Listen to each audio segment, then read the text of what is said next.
So thank you everyone for joining. We've done a number of webinars over the past year, but this is the first sort of introductory webinar for WHONET in general. This will be two parts.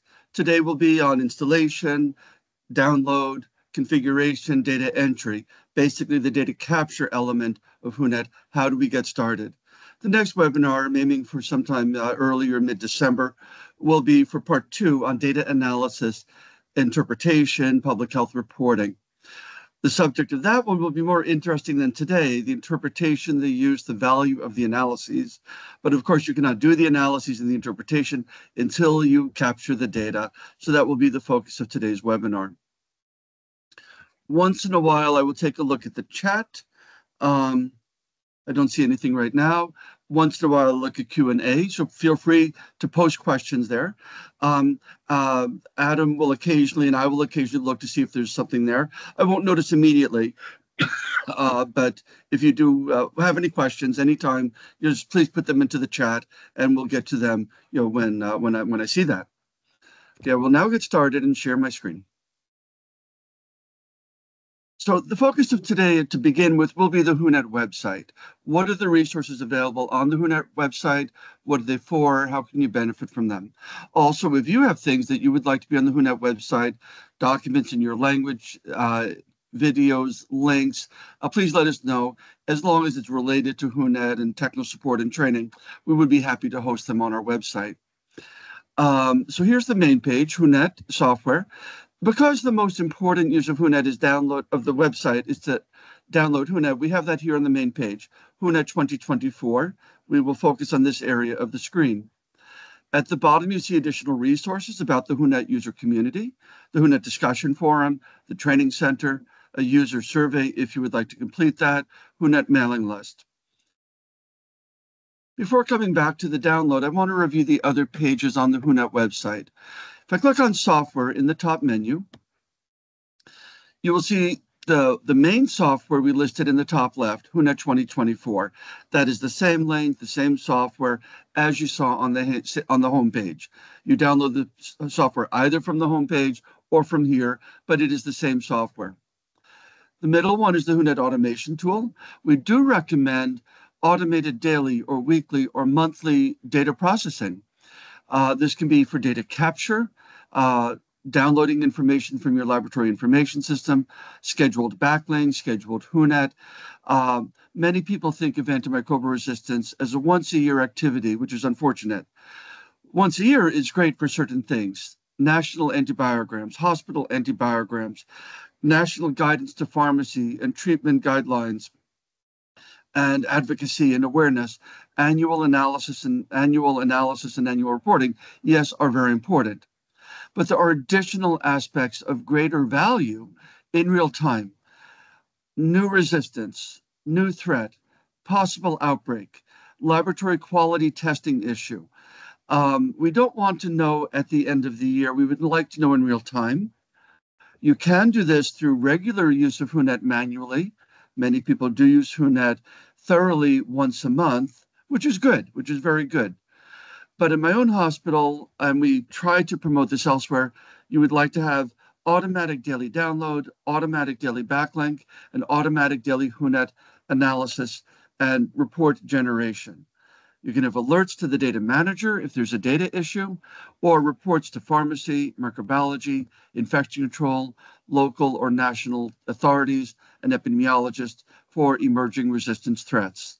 So we accomplished that with the WHONET automation tool. The last software here will not be relevant for most of you, but I will tell you what it is. As the microbiologist on the call would know, there are two main susceptibility test methods, the disk diffusion method for antibiotic testing and the MIC method, the minimal inhibitory concentration method. There's also the E-test or gradient diffusion, but that's a variation of an MIC test. So when you have a zone diameter such as 12 millimeters, 24 millimeters, 36 millimeters, is that resistant, intermediate, or susceptible? The rules are complex. The rules require certain knowledge about MRSA and beta-lactams and non-fermenters and virid and streptococci. meningitis breakpoints, non-meningitis breakpoints, human clinical breakpoints, veterinary clinical breakpoints, epidemiological cutoff values. So to take a measurement and bring that to an RIS interpretation or to a wild type, non-wild type interpretation is not simple. And we've done that within WHONET, where we have these tables and WHONET can do the interpretation. But we also wanted to provide the tables to other people, especially LIS developers, to allow them access to the WHONET tables for doing test interpretation. So there are some groups, such as Doctors Without Borders, with their system called Mini LIMS, which do utilize the WHONET tables to do antibiotic interpretation. So not only is there an interest in the WHONET software, there's also an interest in the WHONET breakpoint tables. It's difficult to get the rules correct, and it's also tedious to keep them maintained from year to year to year. So if you do have a need for an interpretation engine for zone and MIC values, this could be a useful set of resources for you. At the bottom of the screen, WHONET 5.6, that's our old version of WHONET. I wrote that myself over 20 years ago. The technology is old, the software is old, there are increasing compatibility issues. If you do use WHONET 5.6, we do encourage you to migrate over to a newer version of WHONET. We haven't touched the programming of WHONET 5.6 since approximately 2018. So if you utilize WHONET 5.6, you are not getting benefit from the new utilities, the new features. So if you have trouble with the migration, which is usually extremely easy, you just install the updated software. If you have any trouble, then please let us know. You can have both softwares installed at the same time. So if you are using WHONET 5.6, you don't have to immediately switch to WHONET 2024. You can leave WHONET 5.6 there and use it. Install WHONET 2024, and once you have the confidence and everything is ready and everything is working, then you simply start using WHONET 2024. Great. What else is here on the WHONET homepage, on the WHONET website? There's the training center. So here you see our new WHONET training center with videos. Most of those are 25 minutes long. One of them is longer. We will cut that one in half. Specifically, I mean number 5, data analysis and interpretation. That's an important module. So that one we will split into 2 different modules. There are videos, exercise, PowerPoints, manuals. We also have exams. We have not yet put the exams here onto the website. We want to adjust them a bit. We want to also give an automatic certificate of completion to say, congratulations, you have completed the WHONET training course. So that's in development. We also have what we will be starting relatively soon on a backlink training course so that you will have both the WHONET training course and the backlink training course. There are other materials below it for WHONET in GLASS, for WHO GLASS for different languages. We have WHONET for InFarm, which is from FAO, the Food and Agricultural Organization. Here you see a link for documentation in Spanish, different documents that have been shared with us. We do provide a link to a Vietnamese Google Drive with a lot of their materials that they have translated into Vietnamese. Documentation about the WHONET automation tool, some additional resources. So all of that's about WHONET. At the bottom, you see some similar tools and resources for backlink. Importing data, exporting data from Vitek, from Microscan, from Cerner, from Meditech. How do you export data from existing systems? And then how do you get started with WHONET by importing your data with backlink? So that's the WHONET Training Center. The slides that I present today will be from this page, specifically number 1, Introduction to WHONET. The next link on the menu is webinars. So you see listed at the top is this webinar from today. If I scroll down further, you will see the webinars we have had over the last year, starting with WHO GLASS a year ago in September, followed by macros, multi-drug resistance, outbreak detection part 1, outbreak detection part 2, and then the software introducing WHONET 2024, the latest features that we had a few months ago. Those are the webinars. If you have suggestions, requests, I have ideas for the next few webinars, but we do also welcome additional requests and ideas for webinars. These webinars are global for everybody in English, but we can also do special ones for specific countries or languages or topics. We already do many of those for different country partners or organizational partners. I'll skip over discussion forum for the time being. Under About, you get a little video that we did a few years ago, a little bit about the history of the WHONET software. Contact, if you'd like to be added to the mailing list. And then finally, the discussion forum. This will link to another page where it's meant to be an open forum for discussions, questions and answers, announcements, troubleshooting. So you can always write to us personally at help@whonet.org.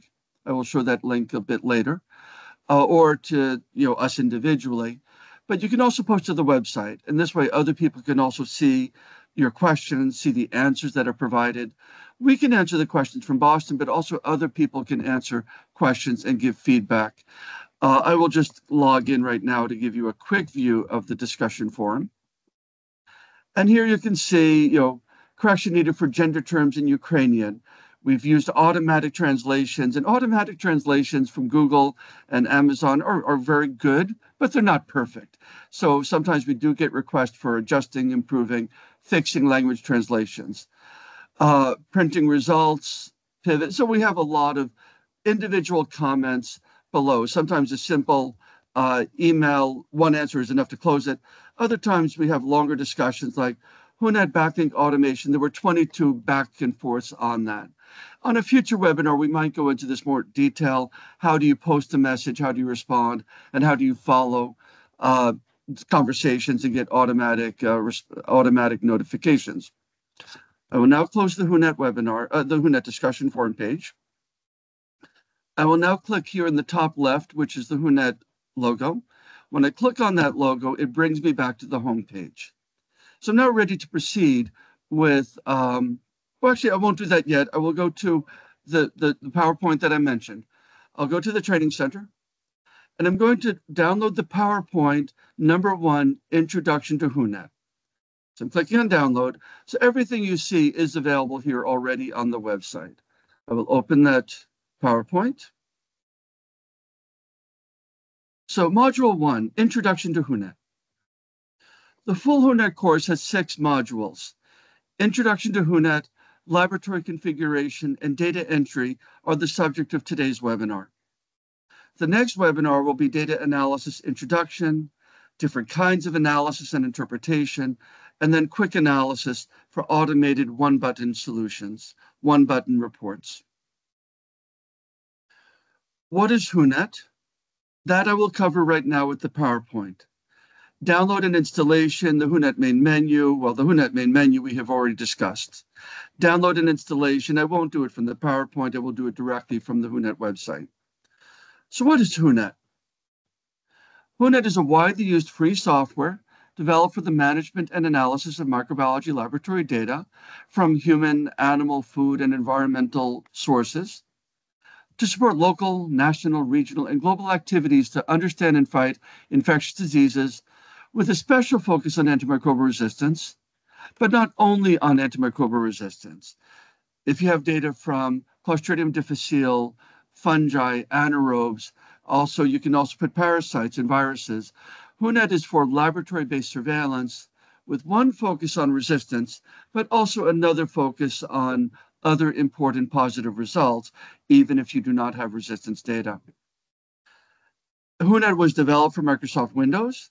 We've made a lot of progress on a web-based data entry program, but it's on hold just because we're a limited team. We'd love to collaborate in some of our work here. So you can feel free to write out to us if you'd like to seek collaboration. But we have far advanced a web-based version of data entry. We've also made big steps towards compatibility with Macintosh and Linux computers. WHONET does run very well today on a Mac computer. Not because of WHONET capabilities, but because of existing utilities, Windows partitions, Windows virtual machines, Windows emulation softwares. If you have a Mac computer and you do a search, how do I run a Windows application on a Mac? There are many ways to do this. Basically, you're putting Windows onto the Mac. and then you can run WHONET from the Windows environment there. So WHONET does run very well on a Mac, but you just need to put Windows onto the Mac. We would also like to have a separate version of WHONET, which indeed runs on a Mac without Windows.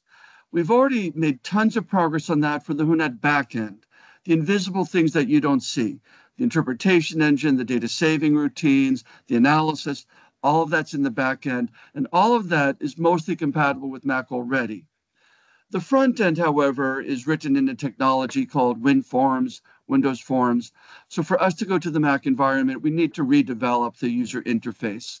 So once we can work on redeveloping the user interface, then we will have something that we can start piloting in the Mac and Unix and Linux environment. Good. When we redesign the interface, we have three approaches. We could either completely replicate the current interface. That would be the easiest thing to do. Or we could modernize the interface a bit. Right now, the WHONET interface looks like an old Windows program from the early 2000s. We could modify it so it looks like a modern Windows program. The other thing we could do is just completely redesign it. If we're taking advantage to redo the interface, we just do everything.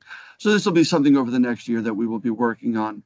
So right now, WHONET is made for Windows computers or for other computers where Windows has been installed. So where did we start? We started with my mentor, Dr. Thomas O'Brien. He trained under Kirby and Bauer. Many people do here know that the disk diffusion test is also known as the Kirby-Bauer test. I think of it as the Kirby-Bauer-Sherris test. Sherris, in fact, was the head of microbiology, so a lot of the work was directed under him. And I did get to meet Dr. Sherris. He was 99 years old. He was wondering about the state of resistance and susceptibility testing.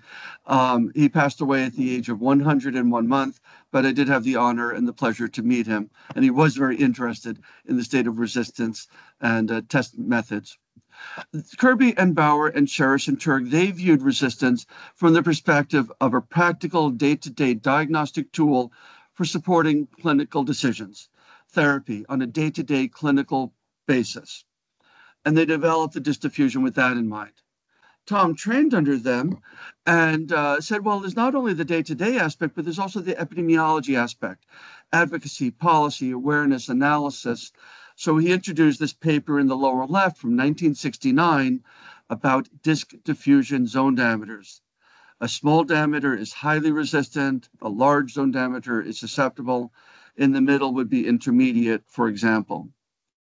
For those of you who are not microbiologists, at the top, this is a disk diffusion test, a Kirby-Bauer test. Each of these antibiotics, there are 12 disks here. Each disk is 6 millimeters in size. Each disk has a different antibiotic.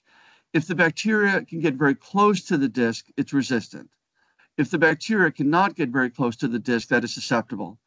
So you measure the zone diameter. Small is resistant, large is susceptible. But how small and how large does depend on the antibiotic, the organism, the animal sometimes, meningitis, non-meningitis. And it can change from year to year as better clinical outcome data becomes available. So this is the perspective of this is routine test on every day around the world, either by these manual disk diffusion methods or the automated MIC methods. So Tom was head of both infectious diseases and the laboratory, and he had this perspective that human health, animal health, food, environmental labs every day generate a valuable amount of data to study evolving microbial populations for patient care, but also as a tool, as a window to changing threats over time. He realized that this resource remains largely untapped in paper notebooks and incompatible IT systems and underutilized to support the public health objectives. So his concept was to develop a common software that could and should support local, national, regional, and global collaborations to support two broad objectives: infection and resistance containment, and number two, diagnostic stewardship and continuous quality improvement. In the first category, we have recognition, tracking, and containment of emerging threats. We have treatment guidelines, antimicrobial stewardship, public health awareness, advocacy, policy, interventions, as well, of course, of basic science, clinical, and operational research. Many of you are familiar with the concept of antimicrobial stewardship, the appropriate use of antibiotics. There's a similar concept, diagnostic stewardship, the appropriate use of laboratory services. Do people take the correct samples? It's easy to take urine and wound samples and sputum samples. It's difficult to collect blood samples and cerebrospinal fluid samples. So we can look at what samples are being collected to support life-saving decisions. Are they testing the right antibiotics? Are they getting strange results? Are there a lot of contaminations? So one aspect about data collection is to guide resistance and infection containment, but another one is to help improve the quality of data. Many times people say, well, I don't want to collect data from this particular laboratory because I don't trust the results. And they say garbage in and garbage out. I disagree with that perspective. First of all, if they're doing poor quality work inadequate for surveillance, it should also be considered inadequate for patient care. If they're not good enough for my annual report, they really should not be considered good enough for making that patient care decision. So if they are doing poor quality testing, I would like to know that. So I do like to collect poor quality data. I won't include it in my annual report, my analyses, my public announcements, but I will use those bad quality data to tell the lab, you have a problem. You're testing the wrong drugs, you're getting strange results. And then this becomes garbage in, targeted feedback for quality improvement out. I'll talk a lot about that in the next webinar, about how to utilize the data on the one hand for epidemiological analysis, but also for quality analysis and continuous quality improvement. So garbage in and improved data coming out that you can monitor from month to month, quarter to quarter, to ensure that those issues are resolved, not only to the benefit of surveillance, but to the benefit of sick patients and animals that are waiting for appropriate results. Moving ahead, I mentioned that WHONET is important at local, national, regional, global level. It's important at all of these levels for treatment guidelines, awareness, advocacy, quality improvement. But I do want to highlight the special value of local. There's policy and advocacy, epidemiology, resistance containment, and capacity building, both laboratory capacity and epidemiology capacity. The local is so important for two reasons. One is that's where these tests are generated, performed, utilized for day-to-day purposes, outbreak investigation, confirmation of unusual results. That's one reason why the local is so important, for real interventions to contain resistance and confirm problems. The other reason local is so important is sustainability. If people do WHONET and data management and data entry for the only reason that WHO or FAO or the National Ministry of Health has asked for it, that's not going to survive in the long term if there is no local benefit. So of course we want national, regional, and global surveillance, but if there's no value at the local level, it's difficult to keep the project alive.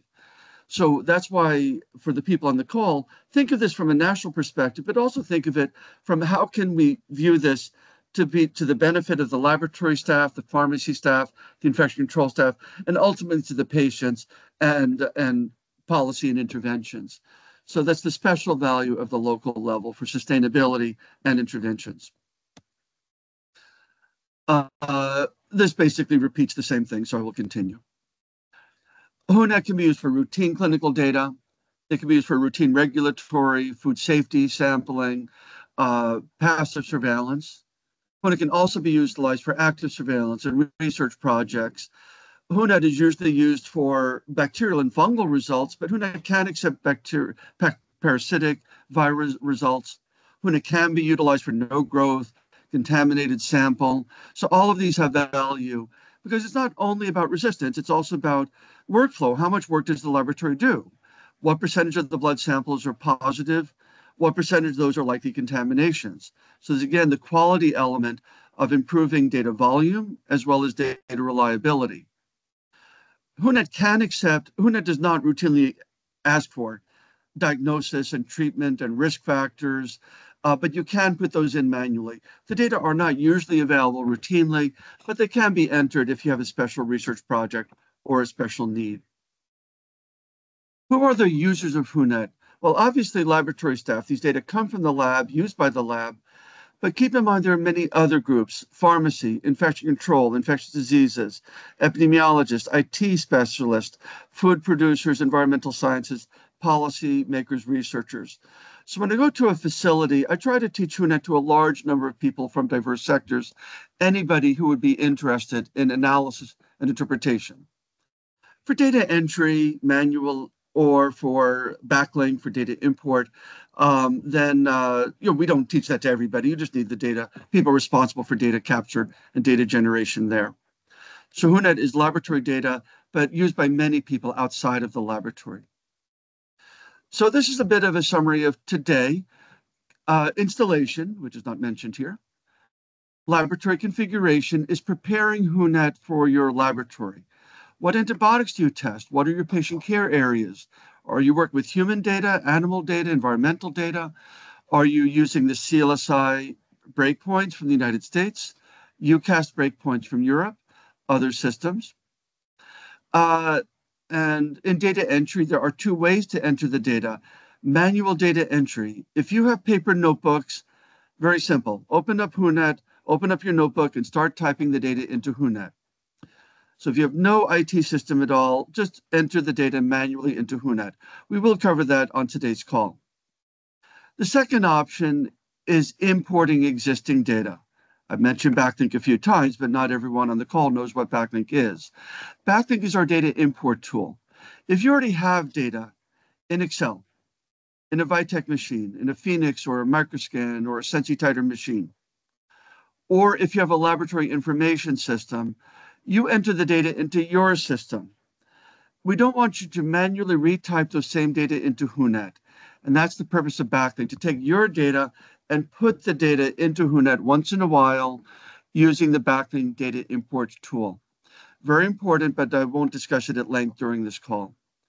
And the data analysis, that will be the subject of the next webinar. Configuration, we'll come back to that. Data entry, manual data entry into human, animal, food, environmental sectors, we'll cover that later. Backlink, as I've mentioned, if you already have a system, Excel, Microscan, SensiTiter, local or national or global laboratory information systems, it's an obstacle because every one of these systems has different codes, different languages, different hardware, different degrees of sophistication. It's an obstacle. But it's also an opportunity. Somebody has computerized the data. So you don't have to ask people to enter the data into WHONET manually because somebody's already entered the data. So what does backlink do? In the lower left, you have a variety of incompatible systems. And then once in a while, you can utilize backlink to transfer your data to WHONET. It kind of works like Google Translate. I have a Vitek file and I want to make a WHONET file. Just like in Google Translate, I have English and Russian, English and French, or French and English. You can translate between these different formats. So backlink, that's what it's doing. It's taking a variety of diverse information systems, locally developed and or globally developed, and gets those into WHONET structure with WHONET codes. What is the WHONET code for penicillin? What is the WHONET code for blood? What is the WHONET code for E. coli? And that's what backlink does. Backlink will be covered in a separate course. This data analysis. These are just a quick preview of the next webinar. WHONET can calculate percent resistance, or I&S. There you see a graph for gentamicin that shows you the resistant bacteria on the left, the susceptible bacteria on the right, and the intermediate bacteria to gentamicin in the middle of those two red lines. I'd like to utilize this to see what antibiotics are they testing. Are those antibiotics appropriate? And are they getting strange results? If the quality aspect, if I am okay with that, then I proceed to the interpretation for epidemiology and pharmacy. Top middle scatter plot is a comparison of two drugs, multi-drug resistance involving two drugs. People do this all the time for tuberculosis with isoniazid, rifampicin, etc. But it's applicable to any antibiotic, drug one, drug two. Pharmacy utilizes this often for looking at treatment alternatives. They could be very similar drugs like imipenem and meropenem, or they could be unrelated like ceftazidime and amikacin, where you're looking at cross-resistance. Top right is also looking at multi-drug resistance, but with 3 or 5 or 10 or 15 antibiotics. We study multi-drug resistance in part because of its clinical importance, but also because, and also its public health importance, but also we look at resistance profiles as a phenotypic strategy for strain tracking. The way you track strains we would love to do molecular typing, sequencing, MLST, pulse field gel electrophoresis. We would love to use molecular techniques to track strains, but we don't usually have those data. It takes time and money and equipment and knowledge to sequence everything. But we do have the phenotype. So the phenotype is a very good insight into whether two strains are potentially related. If you have if you have two patients in a room with Pseudomonas aeruginosa, if the two patients have the same resistance pattern, I'm highly suspicious of a possible transmission from patient A to patient B, or a healthcare worker to both. But if they're two different Pseudomonases with very different resistance characteristics, it's probably just a coincidence without a transmission. You can confirm this with molecular typing, but we suspect the problem with the phenotypes. Lower left and lower right, you see two different kinds of alerts. Lower left are isolate level alerts. Klebsiella pneumonia, susceptible to ampicillin, is not common. This organism is usually resistant. So Klebsiella is susceptible to ampicillin. WHONET will not say it's wrong. WHONET will say this is infrequent, but it will encourage you to retest it to make sure that it indeed is a Klebsiella pneumonia, and it is indeed ampicillin susceptible. In fact, many times the antibiotic result is correct, but the organism identification might be incorrect.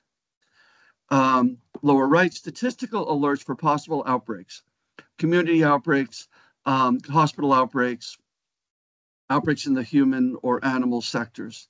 We have integrated WHONET with another free software, We've integrated WHONET with another free software called SATScan, and SATScan stands for Space and Time Scan Analysis.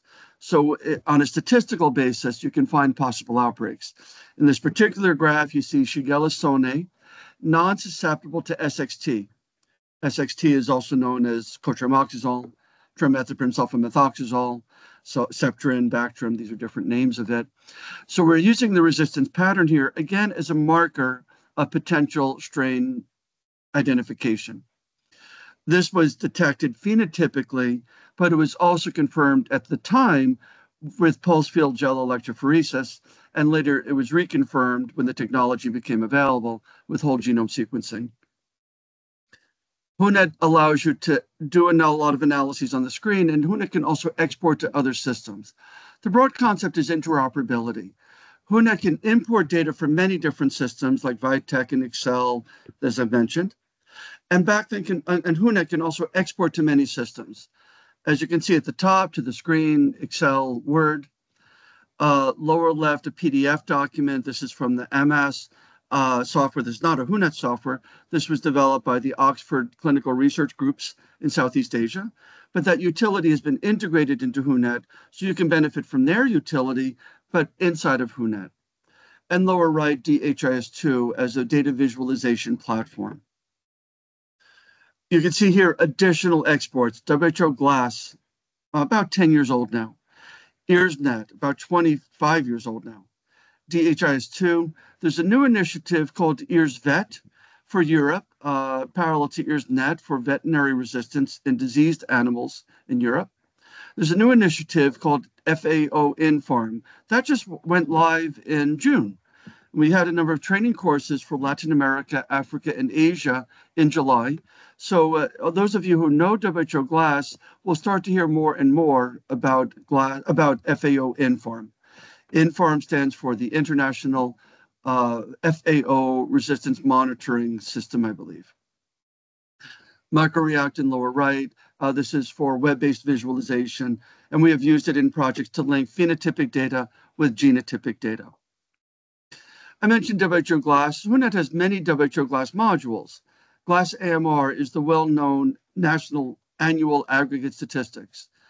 But they have a new module called GLASS AMR Individual, if you would like to report isolate level data. GLASS Fungi is isolate level for candidemia. eGASP is for gonorrhea. There's also the E. coli One Health Tricycle project, DHIS2, and these other systems that I mentioned. So interoperability and automation are key to allow for smooth data transfer so that you can get the benefits of multiple systems with their multiple features, without the limitations of duplication of wasted effort to get your data into these systems. We've made many adaptations for One Health, in other words, in the non-human sector. We started with human. I started 35 years ago. We started with animals 25 years ago, but especially more in the last 10 years, and especially in the last 3 years in collaboration with FAO. Initially with the FAO region of Asia Pacific, but now global with FAO headquarters in Rome, including these outreach trainings that we just gave in July. At another time, I'll talk more about clinical and epidemiological breakpoints, CLSI and UCAST, and we'll talk about that on the next webinar. So that's the end of the PowerPoint. Now, getting to the core of this of today is getting started. So I'm going to go back to the WHONET webpage. I'm on the home page, and here you see WHONET 2024, 2 versions of it. Before I do that, let me just make sure there are no questions. Good. I'm starting. Thank you. I see people introducing themselves. Okay, under what license is WHONET released? It is not an open source. It's open access, but it's not open source. It's something we have discussed. We're exploring it with the hospital lawyers. Legally, the software belongs to my hospital, and we are exploring the ability to make WHONET to be open source to support collaborations and networking and long-term sustainability. And that's the only question that I see. Okay, good. Oh, can we generate patient report in WHONET? The answer to that is yes. WHONET can generate a clinical report, and I'll show that when we get to WHONET data entry. Thank you for the question. I will, good, I can now go back and go to the WHONET website. How do I download software? Well, here you see WHONET 2024. You see a difference of 32 bits and 64 bits, and it's an annoying difference that has to do with Microsoft technologies. In the 1980s and 90s, people had what were called 16-bit applications. And then new processors became faster and more efficient, and they could do 32 bits. And now they can do 64 bits. So modern computers, all of the modern computers, are typically 64-bit computers. However, there are still lying around softwares that are not 64 bits, they're 32 bits. They're a bit of the older generation. So for most of you, the 64-bit WHONET will be the correct version. However, sometimes I have seen some of you have a 64-bit computer, but you have a 32-bit version of Microsoft Office, for example, Excel or Word and PowerPoint. So if you want to use WHONET without Office, it doesn't matter which one you choose. WHONET 2024 is 64-bit, 32-bit. WHONET will work, I think, for all of your computers. If you have trouble, let us know. We'll talk more about that later. But if you do want to export your data from WHONET to Word or to Excel, and you have an older version of Office, I suggest the older WHONET 32-bit version. So it's unfortunate I have to give this presentation now because it's just a little technical detail, but it's an important one. So I'll spend a little bit of time on that. We have also started working on a way to get around this. The reason that we do need to distinguish in WHONET between 32 bits and 64 bits is because we rely on some old Microsoft libraries for compatibility. And some of these old Microsoft libraries are problematic and have bugs in them. Then Microsoft is not fixing them. So we can do Word and Excel. Right now, to make an Excel file, we use Excel. But it depends on Excel working correctly on that computer. We will be replacing the Microsoft libraries with non-Microsoft libraries that we know work. So this difference between 32-bit and 64-bit, I hope, will not be an issue next year because we do want to resolve it. So again, as I mentioned, either version of WHONET should work completely well for you, except if you want to export to Excel and Office. If you do want to export to Word and Excel, which I do recommend, then you want to choose the right version. How do I know the right version? Very simple. I will show you twice. I'll show you using Office, Word, and then I will show you using Office Excel. So first, I'm going to go to Word. Word is now open, and all of you hopefully are familiar with the screen. It's a newer version of Office. In the lower right, it says Account. I'm going to click on Account. If you don't see Account, that often means you have a rather old version of Office. But for most of you, I would expect would have Account. So I'm going to click on Account. which is not obvious. But once I click on account, it does say here about Word, which is more obvious. So when I click on about Word, on the very first line here, it says 64-bit. So I've just shown you that on my computer, I have a 64-bit version of Office. Therefore, I want to download the 64-bit version of WHONET. I'm going to click on OK. I'm going to exit out of this. Just to reinforce that message, I'm now going to open up Office Excel. Lower left, it says Account. Lower right, it says About Excel. And of course, it's the same version of Office, so it's the 64-bit version. I'm going to click on OK. I'm going to exit out of there. And that reconfirms for me that, yes, I have the 64-bit version of Office. Therefore, I want the 64-bit version of WHONET. If you get the wrong version, everything will probably still work except for the word exports. In that case, not a big issue. Just remove the incorrect one and just install the correct one. If you have any trouble, then we can help you to get through any issues of compatibility. So I'm going to download the software.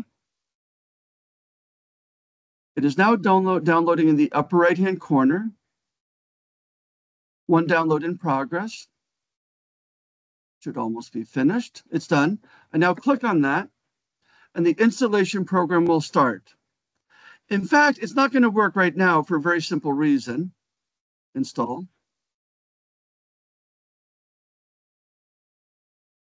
Oh, I thought it wasn't going to work because if you already have the latest version of WHONET installed, it will tell you you already have the latest version of WHONET installed.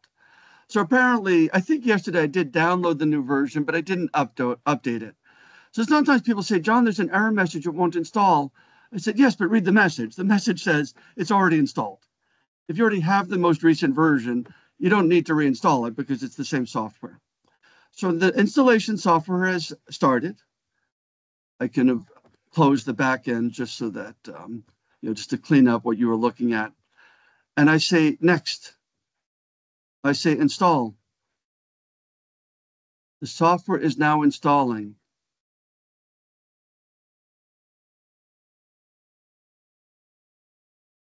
So while it's installing, I'll make some comments. First of all, if you have any trouble downloading in WHONET, just try it again. Re-download, reinstall it, and hopefully it will work the second time. If that doesn't work, then I suggest contacting your IT department. On many hospital, laboratory, office computers, you are not permitted to install softwares. They put blocks on it with these rights, and it will tell you, you don't have the right to install. Please seek your IT department, or it'll ask you for the username and password of an IT manager. They do this to protect against viruses, compatibility issues. They don't want games. They don't want to fill up the hard drive. So if you have trouble installing the software, next thing, just ask your IT department. They could often install it. If you still have trouble installing, then you can contact us, and then we just need to know the message. Where are you getting blocked? What messages do you see? The installation is completed. I click on Finish, and I click on Close, and WHONET is now installed. And you can see there's a new WHONET icon and a new backlink icon. So the two softwares are installed together. Okay, let me just check to see if there are any questions. Okay, good. There are a couple of additional questions. What formats are supported by WHONET? I'm not sure what you mean exactly by that. In terms of backlink understands the machines, the Vitek, Phoenix, MarkerScan, SensiTiter. Backlink can understand many of the well-known national and international LISs, Laboratory Information System. Meditech, Cerner, SunQuest are common here in the United States. Bliss, LabBook, IQLS.net, Mini-LIMS from MSF. SedriLIMS, we don't have it in, but you can do SedriLIMS as well from Wellcome. On the veterinary side, there's a veterinary LIS called CLab, used widely in Africa at about almost 20 countries, and it's being piloted in Asia now. So those are the formats, and Excel and Access, those are the formats that Backlink can understand. formats created by WHONET, GLASS and InFarm and DHIS2. So I hope I answered the question, but if not, I just need a little more context. What do you mean by what formats? Okay. Next question, I have WHONET 2023 installed. Do I need to install it every year? Well, we update the breakpoints every year. So you should update WHONET annually, WHONET 2024, WHONET 2025, to get the new breakpoints, to get new features, to get bug fixes, more organisms, more antibiotics. Sometimes people do have the old software. It does work, so you don't have to upgrade.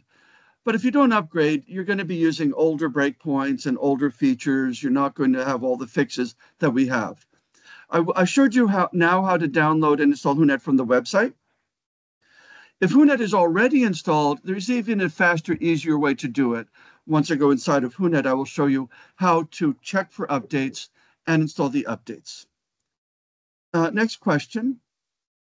Are there any filtration systems that can easily remove duplicated data? Well, WHONET has a feature called one per patient to remove repeat isolates.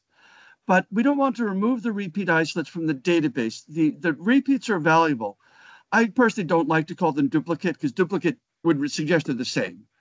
And if a patient has E. coli 10 times, it might be the same E. coli, but it might be unrelated strains of E. coli, or that there might be mutations.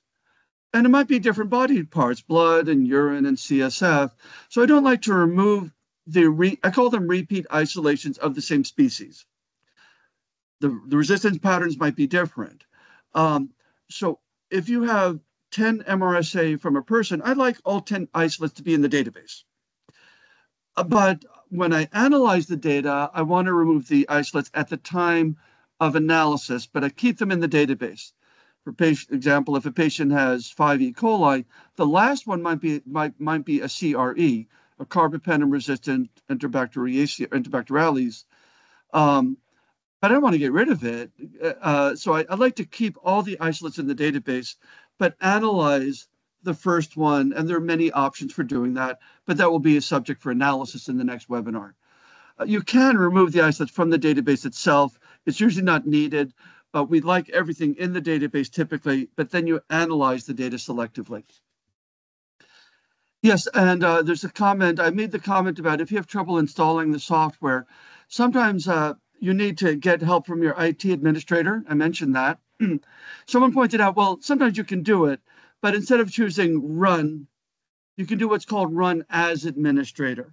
That means that you can do it, but don't do it as a simple run. When you double click on it, it will do a normal run. But if you right click on it, there's another option called run as administrator. And sometimes that's enough to get through the administrator aspect. Okay, good. Thank you for pointing that out, Jos. 64 isn't compatible with backlink. No, it is. Someone made the comment 64-bit isn't compatible with backlink. Both WHONET and backlink exist as 32-bit and 64-bit. There's no difference in what the softwares do. The software code is identical. It's just that the 32-bit version of backlink, for example, the 32-bit version of backlink would not be able to read a 64-bit version of Excel.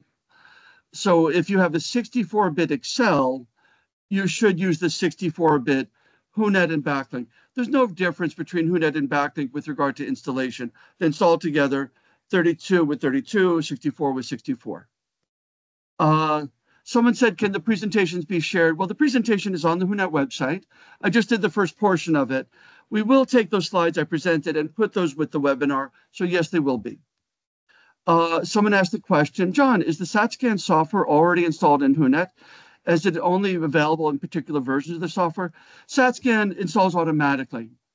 There are two versions of SATscan, the SATscan batch and SATscan normal. SATscan normal, you start SATscan, it opens up on the screen, and you can see all of the SATscan features. We don't distribute that. To do that, go to the SATscan website and download the SATscan software from the I believe it's satscan.org website. We distribute SATscan batch. SATscan batch is the invisible behind the scenes version, so you don't need to install SATscan yourself. And we just choose this particular version of SATscan, a recent one that we know works well. Can we develop antibiograms using WHONET? The answer is definitely yes. I was hoping, in a few months ago, I said the antibiograms would be the subject of this webinar, but we have more work we want to do with the European I category. CLSI, I means intermediate. UCAST, I meant intermediate, but now it means susceptible with increased exposure. So a definite yes on the antibiograms, but that will be the subject of the next webinar. Thank you for answering my question about format. If there's any data originated from other softwares or in Excel, it would be easy to integrate. Generally, I would say yes. As long as you have Excel or text files or any of those systems that I mentioned, backlinks should be able to import them. Sometimes people do strange things. They put like E. coli and Staph aureus as the organism, and the organisms are squeezed together as free text. There are certain things that backlink is not ready for. But as long as you have a nice clean database with rows and columns, then backlink should usually work. And if you have trouble, just let us know. Let's see. Someone asked the question. Previously, I cannot find how to use AMR interpretation engine. Can we use it on Vitek individually? No, it's a freestanding thing. You cannot use it. Well, if you put your Vitek data into WHONET, well, I guess there are two parts to this. If you import your Vitek data into WHONET, then WHONET will do the interpretations using the AMR interpretation engine. If you have a Vitek file from Vitek without WHONET, you could use our breakpoint tables, but you would need to use the tables. You'd need to write the software yourself for applying our tables to the Vitek data. So the purpose of the interpretation engine is to give you these tables. Okay. Another question, UCAS uses ATU, area of technical uncertainty, not STD. They're not actually the same thing. The STD is a CLSI category for susceptible dose dependent. And that's basically the same thing. I don't know if UCAS would agree with me, but the UCAS I is susceptible with increased exposure. So from my perspective, the CLSI SDD is the same as the UCAS I category susceptible with increased exposure. The area of technical uncertainty, ATU, is a different concept. It means if you're in this range, it doesn't change the interpretation. It's R or I or S. But the ATU, you might want to retest it just to make sure that the measurement is accurate. Somebody wrote back, what is the use purpose of backlink? Oh, I didn't notice that question from Agnes. Someone said backlink helps in the conversion of data from other sources to WHONET. Yes, if you have data from a variety of systems, Excel, FAO Excel, LIS Excel, then backlink, that's the purpose of backlink, to import data from diverse systems. Please, how do we use backlink in terms of using the Excel data into WHONET? There's not enough time on this call, but I will plan to have a webinar in 2025 on backlink. In the meanwhile, you can go look at the backlink tutorial, the backlink manual. We do have materials about how to use backlink, including the manual, but there's not time on this call to go into any depth into backlink. How to use backlink in terms of Excel? Yeah, you would need to look at backlink. We will have a webinar on that. When backlink is used, we have challenges with locations typed in, so difficult to analyze clustering. I'm happy to discuss backlink by individual email. Just write to us about that personally at help@whonet.org or through the discussion forum, or look at the backlink manuals, and we'll get to a webinar on backlink at another time. Okay, that catches me up on the questions, and we're almost an hour into the call. Now I'm going to go back into the software is now downloaded. Step 1, install the software. Step 2, I'm not going to talk about backlink, I don't think, more during this webinar because of time. I'm going to go to WHONET, and I see the WHONET main menu. I do have a lot of junk here, just ignore the junk. I do a lot of demonstrations, and let me just click on, I'm just gonna clean this up a little bit. Delete, delete, delete, delete, delete. Okay, when you install WHONET, this is what you see. We give you one laboratory called the WHONET Test Laboratory that you can utilize for data practice, analysis, data entry. You can do whatever you want. It's just a sample database we provide, which accompanies our tutorials and our exercises. From here, I can go to data entry or analysis or modify laboratory to look at configuration. But before I do that, I can go to languages and dates. If you want to use WHONET in English, you're all set. If you want to choose English in another language, I will go to language and dates, and I'll choose a language that I know, Spanish. Click on OK, and now everything appears in Spanish. So we don't have a Spanish version of WHONET. It's the same software, but it's a different set of translation tables. If we look at Chinese, everything is now in Chinese. Czech or Irish is the Irish language. It was very easy for us to do this using Amazon Web Translation Services, which is similar to Google Translate. But that doesn't mean the translations are good or the translations are accurate. Someone on the WHONET discussion forum said that there's an issue with one of the automatic translations for Ukrainian. So if you see an incorrect translation, a suboptimal translation, an incomplete translation, we'd be very happy to work with you to complete these translation files. Software also does Hebrew and Arabic, so it can also do right to left, as well as English and French left to right. Let me go back to English. Okay, now that I'm here, good. So that's download installation. Now we will now proceed to configuration, and then after configuration, we will go to data entry. So what is configuration? Configuration is getting WHONET ready for your laboratory. I mentioned some of the concepts earlier. What is the name of your lab? Do you do disk testing, MIC testing? Do you use CLSI? Do you use UCAST? What are the names of your patient and animal and food and environmental sampling collection areas? Are they wards and clinics? Are they farms and restaurants and sampling sites? So that's what we mean by configuration, is to a large degree, you're simply preparing the data entry screen, which is then associated to preparing this for data analysis. So how can we create a new configuration in WHONET? There are three ways to do it, and the most obvious way is this option here in the top right called New Laboratory. And I'm going to show that. I'm not going to show it quite yet, but there are three ways to make a configuration in WHONET. This is the way we'll talk about now, make a new laboratory. Okay? But there are two other ways. I'm just going to take a little detour to show you the two other ways. If I'm going to click on cancel, because the feature is not on the main screen, here under file in the top left, I can create a new WHONET Argentina lab with a lot of customizations for Argentina. I can create a new eGasp lab for gonorrhea, a new FAO Infarm lab, a new ASM Pertussis Project lab. So these are predefined templates. If I choose new laboratory, I'm on my own. I start from the beginning and I choose my antibiotics, I choose my locations, I choose my data fields. That's what I do with new laboratory. You're on your own, you start from the scratch. But here we have predefined templates to get you started. EARS Vet, the new initiative, the fungal work. So these are predefined templates. It just saves you a lot of time. WHONET will ask you your country and your lab and maybe one or two other questions, and then it will get the lab ready for you. That's the second way to make a configuration. The third way to make a configuration is from this feature here called Create a Lab from a Data File. This is especially useful in two circumstances. Sometimes people send me a data file, but they don't give me the configuration. So I used to say, can you please send me the configuration so I can see really what you're doing? That's one reason I have a data file, but I don't have the configuration that was used to create it. The second important value of this is for people who use backlink. When you use backlink, you're not making your WHONET files with WHONET. You're making your WHONET files with backlink. So Create a Lab from a data file is a way to bridge between backlink and WHONET. I won't talk about more about that now, but I just wanted to highlight there are three ways to make a configuration in WHONET.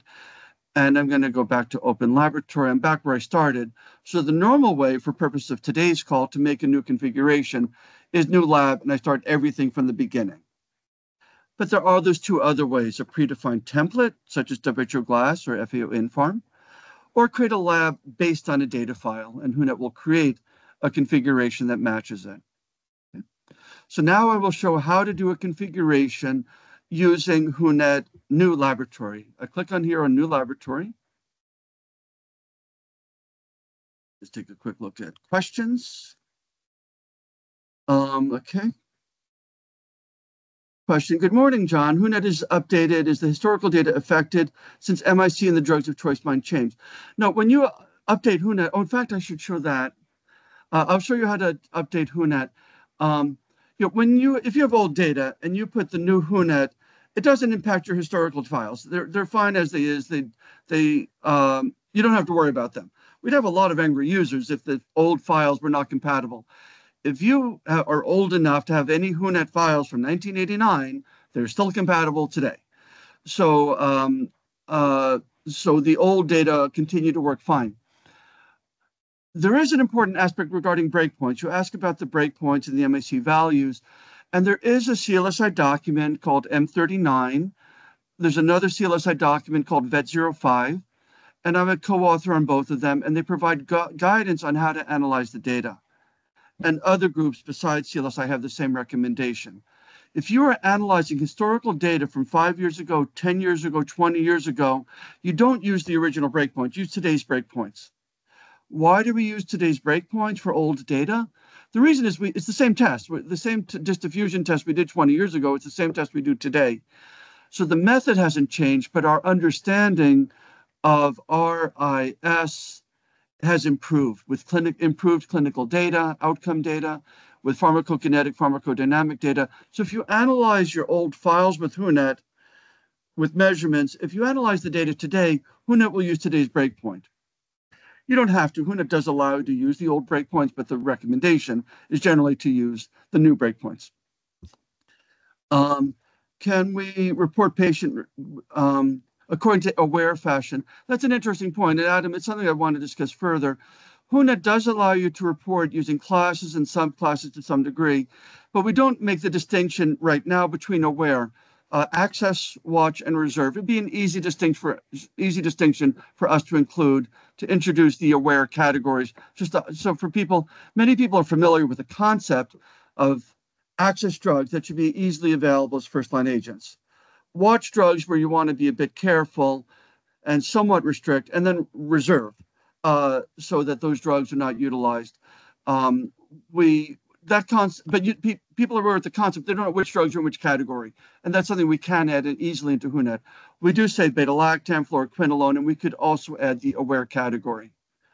Can we generate patient report in aware fashion? I'm not sure of aware fashion, but if it's simply the categorization, we don't now, but it should be a simple option for us to add.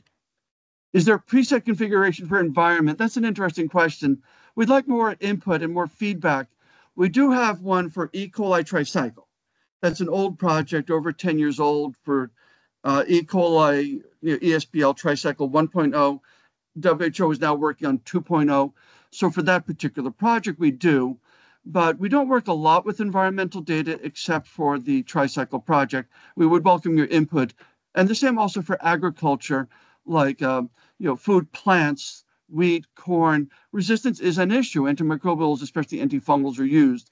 But we don't have a lot of scientific expertise in agriculture outside of food production. Can we edit the predefined configuration is another question. Yes, you can. You create a lab from a configuration. And then, a very common thing is if you choose FEON-Pharm, it gives you a laundry list of antibiotics, like ampicillin and amoxicillin. You can edit them and just delete antibiotics that are not relevant for you. So the answer is yes, you can edit. Well, you can create one using the predefined configuration. Once it's been created, then yes, you can edit it afterwards. Next question. When we prepare WHONET file by backlink, we're actually configuring the laboratory as well. You're configuring the import, but you're not configuring WHONET. And that's where that other feature works that I mentioned, create a lab from a data file. So if you configure backlink, WHONET still has to be configured, but you don't have to do the configuration manually. You can use that feature, create a lab from a data file. Last question, if I have WHONET installed on my laptop and configured my lab, if I install on another computer, how can I get this data onto another computer? Very important question. I'll talk about that later. Question is, where are the data saved? The quick answer is, by default, everything is in the WHONET folder. If you copy the WHONET folder to another computer, to another drive, like the network drive, to a memory stick, that backs up everything. A lot of times you don't want to back up everything, you want to back up the data files. So I will show later how to back those up. Quick comment is that they are saved by default in the WHONET data folder. So yes, as long as you know where the files are, you can easily transfer them to another computer. I don't want you to configure WHONET at work and then just reconfigure it at home. It's just not a good use of time. Configure it at work, copy the configuration files to your home computer. Good, that's the last question for now. I'll go back to configuration. I will show you the help screen, but I'll show you the help screen after I've done a bit of this. So what country am I in? So this is configuration. This is the main screen for configuration. It's going to ask country information, human, animal, food, environment, what antibiotics, what locations, what data fields, what alerts. So we'll go through each of those. The country, well, I'm in the United States, so I'll put United States. Laboratory name, and I'll call this WHONET webinar demo part 1. Well, I don't need to call it part 1. I'll call it the WHONET webinar demo. I'll call that WWD. Okay. If you're predominantly humanized, let's choose human. If you have predominantly animal or food or a mixture, I'll put the second for today's demonstration to show you both features. So that's the high-level laboratory description. And I only have to do this once. I might want to update it over time if there are more antibiotics or new locations. But the configuration, you start once and then you start entering your data and come back and revisit this if you have modifications to make. So antibiotics are important. Locations are important. Data fields, I'll talk about that later. I'll start with the antibiotics. In many parts of WHONET, your options are on the left and your selections we put over onto the right. So on the left, you see all of the antibiotics that WHONET knows about, especially from CLSI and UCAST, and drugs that before UCAST, there was the French and the Norwegian and the Swedish and the Dutch and many other methods. So this is a laundry list of antibiotics from different sources, many from Japan. And that's the list on the left. The list on the right are the lists, not exactly of antibiotics, but antibiotic tests. The ampicillin disc and the ampicillin MIC are different tests. So the list on the right I will create. I need to indicate 3 things. CLSI, UCAST, or one of those older methods. Disc MIC test, also known as gradient diffusion. E-test, gradient diffusion is the name of the technology. E-test is the name of the most well-known brand of that. I'm just going to go down a little bit. I'm going to go down a little bit more. And here I see ampicillin several times. BSAC, the British Society of Antimicrobial Therapy, used to use a 25 microgram disc. CLSI uses a 10 microgram disc. UCAST uses a 10 microgram disc for most things, but they use a 2 microgram disc for Haemophilus and some respiratory pathogens. These old Neosensi tabs, 2.5 micrograms, 33 micrograms, they're 9mm tablets. But CLSI, it's a 10 microgram disc. So I choose CLSI, disc, ampicillin, 10 micrograms. I can double click on that. Whoops, I didn't double click correctly. If I double click on that, it gets passed over to the right of the screen. I don't have to double click. I can also use the arrow key to push it to the right. I can use the other arrow key to remove it. So either by double clicking or these arrows, you can move things back and forth between the left and the right. Ampicillin disc. What else? Let me put ciprofloxacin. I'm using the search at the bottom to search for ciprofloxacin. And again, I choose the CLSI 5 microgram version, right arrow to select it. What else do I want to put? Imipenem. CLSI, selected. Amoxicillin. Sometimes people say, John, WHONET does not have augmentin. And they look for augmentin. If I do a search for augmentin, it doesn't find anything. Why? Because augmentin is a brand name. The brand names change between vendors, between countries, and we don't like to use the brand name. We use the generic name. So WHONET does have augmentin, but we don't call it augmentin. We call it amoxicillin clavulanic acid, which is its components. I can select that one. Sometimes people write, John, WHONET doesn't have cotrimoxazole. And they're right, it does not have the word cotrimoxazole. But it does have trimethoprim sulfa, which is the proper generic name to antibiotics, trimethoprim and sulfamethoxazole. I can put vancomycin, for example, and vancomycin disc, 30 micrograms for CLSI, but 5 micrograms for UCAST. So I select that. So I've selected several antibiotics by disc diffusion. What can I do now? Well, one thing I can do is I can move them up and I can move them down. So you can change the sequence. WHONET doesn't care what the sequence is. Put any sequence you want. Some people prefer alphabetical order. Some people prefer by class. They put the quinolones together. They put the carbapenems together. The only time it really matters is if you're doing manual data entry. If you're using backlink, it doesn't matter. But if you have laboratory technologists with paper notebooks, if the paper notebook says penicillin, oxacillin, erythromycin, and they have to enter from the notebook, WHONET should have the same order. Because if the paper notebook says penicillin, oxacillin, erythromycin, but the screen has ampicillin, cipro, imipenem, oxacillin, they're going to get confused. It's going to take more time. They're going to make mistakes. So WHONET does not care what the order is, but your data entry person might care what the order is because you want to make their life easier for typing data. And if the order on the screen is the same as the order on the paper, that's easiest for them. If you're using backlink, that doesn't matter. And other people just prefer alphabetical order, or they order it by class, and that's up to you. Using move up and move down, you can change the sequence. Good. What else can I do here? All of these I did by disk diffusion. But sometimes, and for example, I will put penicillin. For CLSI, it's a 10-unit disk. In UCAST, it's a 1-unit disk. So penicillin, I will choose this, the disk. But sometimes people also do penicillin MIC or manually e-test. And here I can say, for example, penicillin G by e-test. So now I have penicillin disk here and penicillin e-test here. Another drugs that sometimes people do is vancomycin e-test. So now I have both of those. Some of you who've used WHONET for a while might have noticed one small difference here, but I think helpful. When I say disk, it shows me vancomycin 4 times. When I say MIC, it used to repeat the 4 times, but we made it a bit smarter where it's now vancomycin. It just has the method without the antibiotic. Let me just choose a less confusing one without the macro method. If I type Cipro disk, it shows me Cipro disk 4 times. If I choose MIC or I choose e-test, it just shows Cipro once. That's just a form. We just made it. People sit confused. People say, well, which one do I choose? They all say Cipro, and there's no disk potency. We just have Cipro there once because the disk potency is not relevant for MIC testing. It's a recent modification.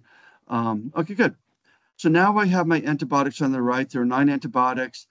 Here you can see Ven and E. The letter E means e-test. Here D30 means disk diffusion 30.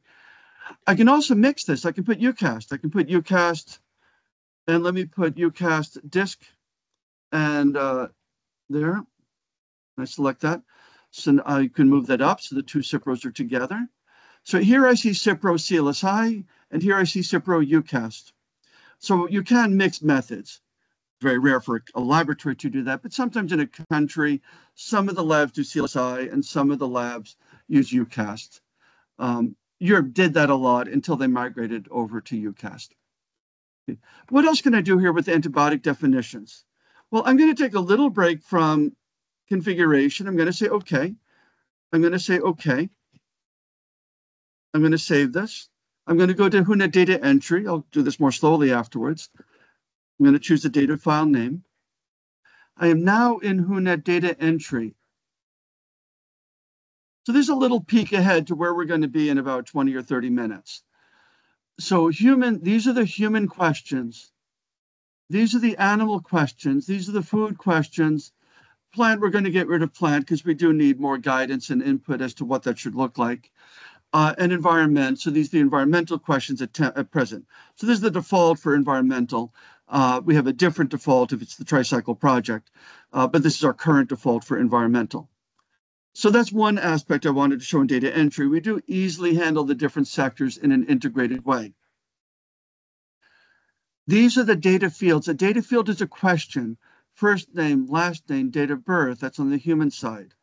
On the animal side, animal species, animal type. Go back to human. Those are data fields. The one I want to show you now are the antibiotic results. So you see ampicillin, you see Cipro twice. You see Cipro here once as a CLSI antibiotic, and here you see Cipro again as a UCAST antibiotic. So this is a reflection of what I did. Okay, good. So I'm just showing you periodically a little peek into what's happening on the data entry screen. I will now exit out of data entry, save changes, no. I'll go to File, Modify Laboratory, Antibiotics. So that's how far I've gotten so far, as I've made my list of antibiotics. What else can I do here? I can take a quick look at the breakpoints. They are there automatically. So if I click for, let me just make sure I have at least one of the veterinary drugs. So I put here enrofloxacin, the fluoroquinolone, thiamulin, another veterinary agent. If I click on breakpoints now, I can see my disc diffusion breakpoints. And here you can see the human breakpoints for ampicillin, the cat breakpoints, the dog breakpoints, the horse. Well, no, I didn't see horses yet. Breakpoint type. These are the human breakpoints, and these are the animal breakpoints. For animal people, they do often ask, well, which breakpoint should I use? Human animal breakpoints, clinical breakpoints, epidemiological breakpoints. I'll discuss that a lot on the next webinar. But just a small introduction now is people often don't realize that CLSI does have a very extensive list of breakpoints for animals, but the large majority are cats and dogs. There is only a modest number of priority. These are the important ones, but there's only a small number of cattle and swine and sheep and poultry. So there are veterinary breakpoints, especially for cats and dogs. For the food animals, you often have to use the human breakpoints because there are so few. There are other considerations about public health, use human breakpoints, epidemiological breakpoints if you're looking for resistance genes, but I'll talk more about breakpoints at a later time. You can change these if you disagree, or if you're doing some drug like streptomycin, an old drug. Streptomycin no longer has official CLSI breakpoints. They had CLSI breakpoints that were removed because the drug is so rarely used. But there are published breakpoints that used by the US NARMS or the Canadian CPARS project. So if you disagree with these breakpoints or you have additional sources of breakpoints, you can manually edit them. I won't bother doing that now. I'll click on cancel. And MIC, same thing. And here you see meningitis and non-meningitis breakpoints, oral breakpoints. These are the human breakpoints. And then you see here, cattle and swine and horse breakpoints. I won't be changing the breakpoints today. Once in a while, once a year, you can click here on update breakpoints. Do you want to update the breakpoints? I'll say, yeah, sure, why not? Let me update the breakpoints. The update was successful. Of course, it didn't actually do anything because I updated today's breakpoints with today's breakpoints. But once a year, you can use that feature. WHONET will also remind you. WHONET will say the new breakpoints are installed. Do you want to start utilizing them? Make sure that if there's time. I'm going to click on OK. Expert rules. There are special rules. For example, MRSA should be automatically be resistant to most beta-lactams. If you have a Haemophilus influenza, which is beta-lactamase negative but ampicillin resistant, you should change some antibiotics to R. So these are based on mechanisms of resistance. You can't change these, but you can turn them on and off. For example, 20 years ago, CLSI had an ESBL rule, and then CLSI removed this rule. So we removed it. It's still there, but it is now inactive. Click on cancel. So I'm not going to talk about changing breakpoints because for the typical user, there's no need to change the breakpoints. The only reason might be if you're testing some drug that does not have official breakpoints, but you have unofficial breakpoints or published by some other group besides CLSI or UCAST. What I do want to focus on right now are this option here called panels. So what are panels? Well, here you see a list of 13 antibiotics, but I don't know which antibiotics go with which organisms. So I'm going to click on panels, and WHONET will ask me, ampicillin, do we usually test ampicillin on Staphylococcus? No, we don't. It is not a valid antibiotic. Do we test Cipro? Yes. I'll only put CLSI. Imipenem, no. Augmentin, no. Cotrimoxazole, yes. Vancomycin disc, no. Vancomycin E-test, yes. Penicillin disc, penicillin E-test is valid, but it's usually not a good use of time or money, especially since Staphylococcus aureus is so resistant to penicillin. There's no reason to confirm it usually. Enrofloxacin, yes. Timulin, the truth is I don't know what that is. I'm going to do just two. I'm going to do Staphylococcus, and I'll do gram-negative. Ampicillin, yes. Cipro, yes. Imipenem, yes. Augmentin, yes. Cotrimoxazole, yes. Vancomycin, penicillin, Cipro, Ucast, I'll put no. Enrofloxacin, yes. Timulin, I really don't know. I'll put yes for that. So panels is not a requirement, but panels does make the life of the data entry person easier. What do I mean by that? Let me click on OK. Let me click on OK. Let me click on Save. Let me go back to data entry. You've already seen this, and there you see the antibiotics at the bottom. But what happens if I type the code for Staph aureus? The code for Staph aureus is very simple. It's SAU, Staph aureus. Look at those antibiotics there. You now see 8, 9, 10, you see 11 antibiotics. If I enter Staph aureus, the list gets small. These are only the staph antibiotics. If I put E. coli, it shows me the gram-negative antibiotics. So first of all, panels are not needed. Panels, you see everything all the time, which is fine. But it's just a bit more convenient for the data entry person to see gram-positive antibiotics with gram-positives or gram-negative with gram-negative, Pseudomonas with Pseudomonas drugs, pneumococcus with pneumococcus. So Staph aureus is only going to show me the gram-positive antibiotics for staph, and E. coli will only, or Klebsiella, will only show me the gram-negative antibiotics according to the panels. Then I click on Exit, Save Changes No, File, Modify Laboratory, Antibiotics, and Panels. So that's a little peek. What do the panels do? They simply make the life of the data entry person easier, which is very important if you're manually entering data into WHONET. But if you're using backlink, you don't need to do this. The purpose of this is to make data entry easier. But if you're doing data entry into your LIS, then you're not using WHONET for data entry. So if you're using backlink, there's no reason to complete this particular screen. If you're using WHONET to manually enter your data, then it's very useful just to make the life a little bit faster, a little bit more convenient, and less prone to errors for the data entry person. There are some additional features about antibiotic sequence if you want the order to be different depending on the organism. Conditional antibiotic reporting, I won't show it now, but I'll just mention what it is. There's certain drugs we don't want to tell doctors for two possible reasons. One is a patient safety issue. For example, if you have a patient with meningitis, I don't want to tell the doctor the nitrofurantoin results. Nitrofurantoin is an excellent drug for urine, for uncomplicated UTIs. So to support antimicrobial stewardship, from a safety perspective, I don't want to report urine drugs on non-urine samples.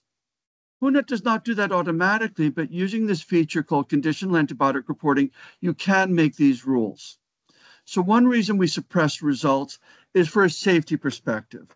Don't report urine drugs on non-urines. Some places do not report tetracycline for children, for young children, because it can stain their teeth. It's not a terrible toxicity, but still, they smile, they open their mouth, and you can see the gray line from the tetracycline. So these are reasons to suppress, to hide results for the reason of patient safety. The other reason to suppress the results is to guide the doctor to a cheaper, effective agent. If you have an E. coli sensitive to ampicillin and sensitive to imipenem, many doctors will choose the imipenem because they said, oh, it's such a great drug. I've heard so many wonderful things about imipenem. Let me give imipenem. But of course, all of you know that if it's sensitive to ampicillin and imipenem, you should give the ampicillin. It is effective if the lab says it's sensitive, and if you trust the lab, then use the cheaper, effective agent. So this reason for doing conditional reporting is to make sure you don't report. Try to recommend the first-line agents if they work. If the first-line agents do not work, then report the second-line agents. So this is called selective. Well, you have two concepts. If you're doing disk diffusion, many people will do selective testing. They will only test nitrofurantoin if it's a urine sample. That's selective testing. So then they just report everything they tested because they did selective testing. On the other hand, you might do selective reporting. This is especially common if you're doing MIC testing.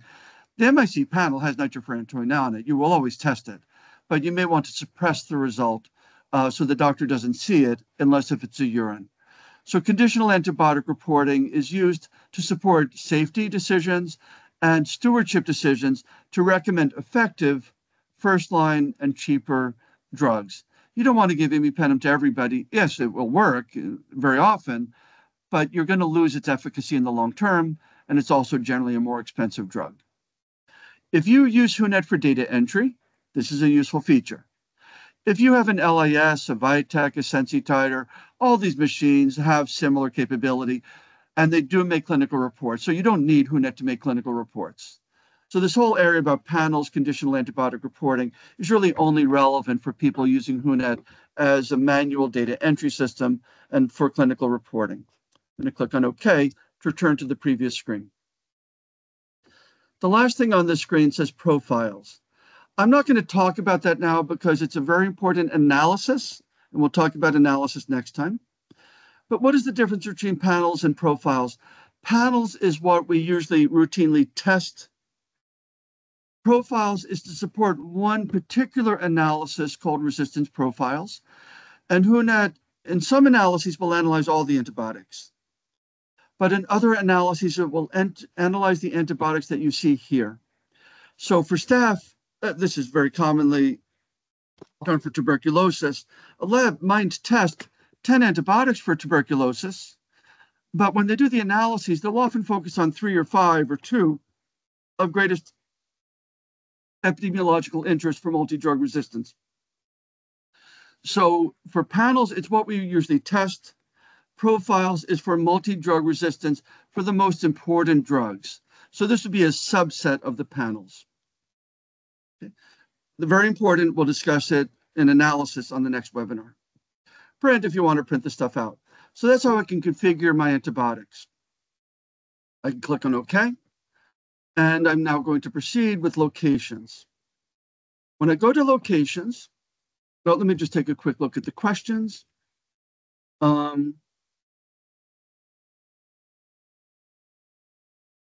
There are several questions.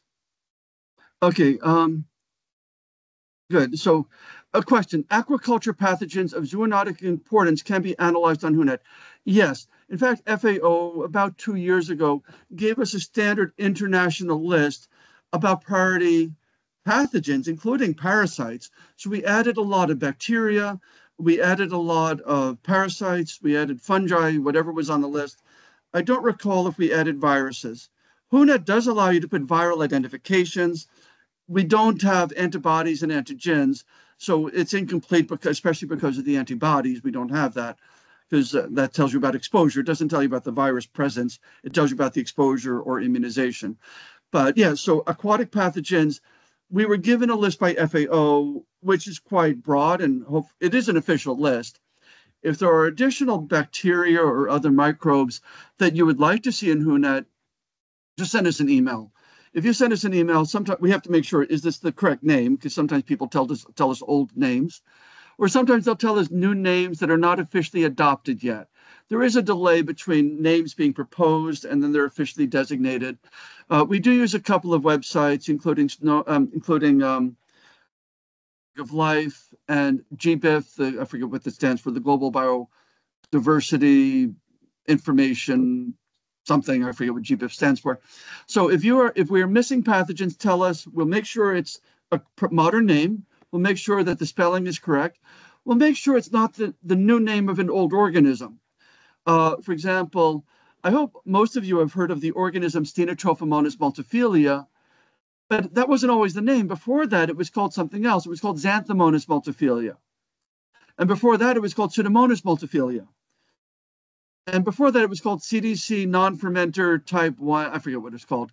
So if there's anything missing, let us know. We'll just do a little check to make sure that it's a new correct organism. It's not a new name for an old organism. If it's a new name for an old organism, we add it as a synonym. So I'll talk a little bit about that more. So the answer to that question is yes.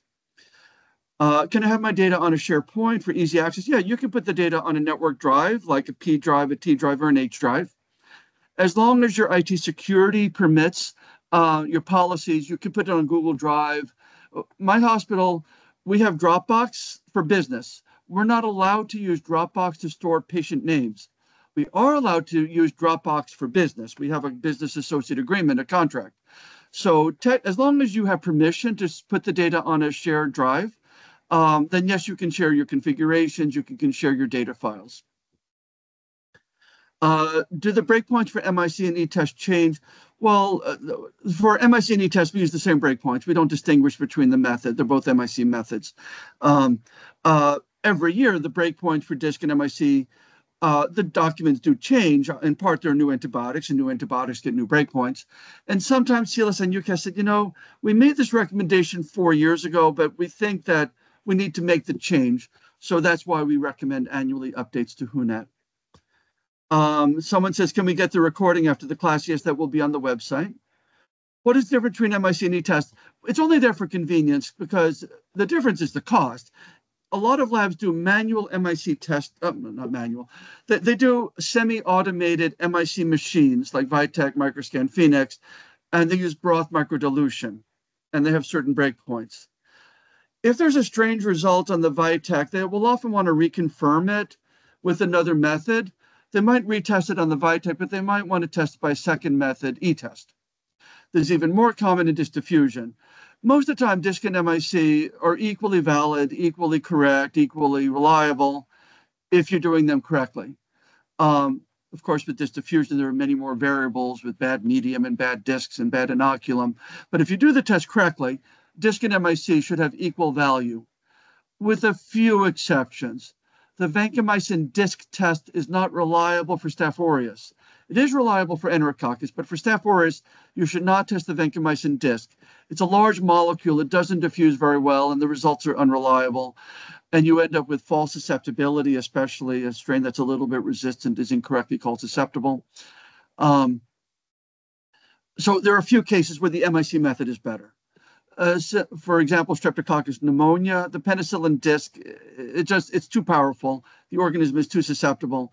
So you can do the oxacillin disc or the penicillin e-test and MIC. So the e-test is a practical way to do an MIC for somebody who doesn't have a machine.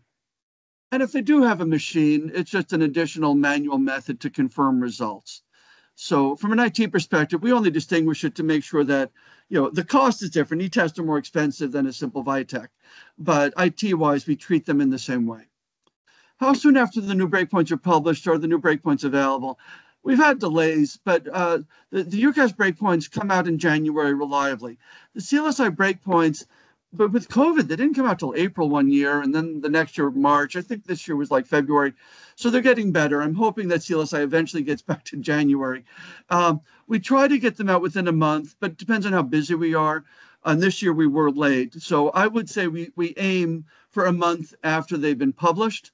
And the CLSI documents are like February, March.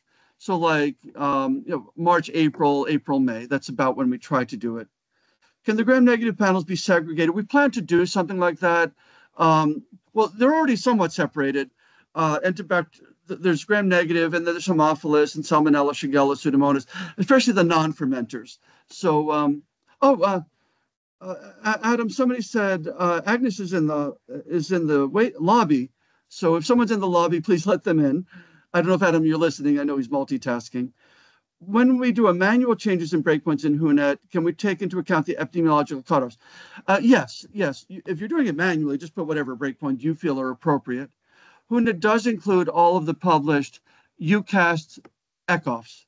ECOFs is epidemiological cutoff value.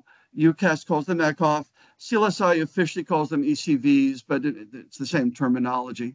So yes, WHONET has the automatic ones, but if you want to create your own and you know what you're doing, then WHONET allows you to do that. Is there a way CLSI and UCAS document can be used in WHONET? They give a specific example, tigecycline. I'm glad you mentioned about tigecycline. We did recently add tigecycline. Tigecycline does not have CLSI breakpoints for an unfortunate reason.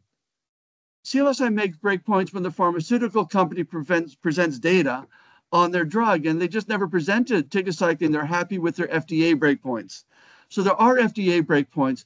So there are approximately, I forget, 5 antibiotics that do have FDA breakpoints that do not have CLSI breakpoints.